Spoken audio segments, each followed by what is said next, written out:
সম্মানিত এলাকাবাসী, এলাকায় অনেক ইয়াং ছেলে ইয়াং মেয়ে আছেন যারা ব্লাড প্রেশার কীভাবে চেক করে, রক্তচাপ কীভাবে চেক করে এগুলো শিখতে চান। তো সকলের দৃষ্টি আকর্ষণ, আপনারা এই ভিডিওটা দেখুন, দেখে কিভাবে ব্লাড প্রেশার রক্তচাপ চেক করা হয় এটা শিখে নিন। দেখেন প্রথমে কাপটা বাঁধা হয়েছে, কানে লাগানো হলো, পাম্প করা হবে। তো দেখেন এখানে প্রেশার দেওয়া হচ্ছে, প্রেশার দেওয়ার পরে এখানে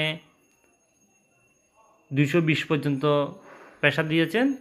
এরপর থেকে একটা আপনার ইয়ারফোন যেটা লাগানো আছে কানের মধ্যে, ওখানে খেয়াল করবেন একটা বিট শোনা যাবে। বিটটা যখন শুরু হবে তখন থেকে প্রেশার নির্ধারণ করা হবে, এবং বিট যখন শেষ হবে তখন প্রেশারটা শেষ।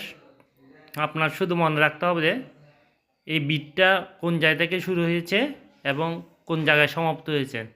এই জিনিসটা খুব মনোযোগ দিয়ে খেয়াল রাখবেন।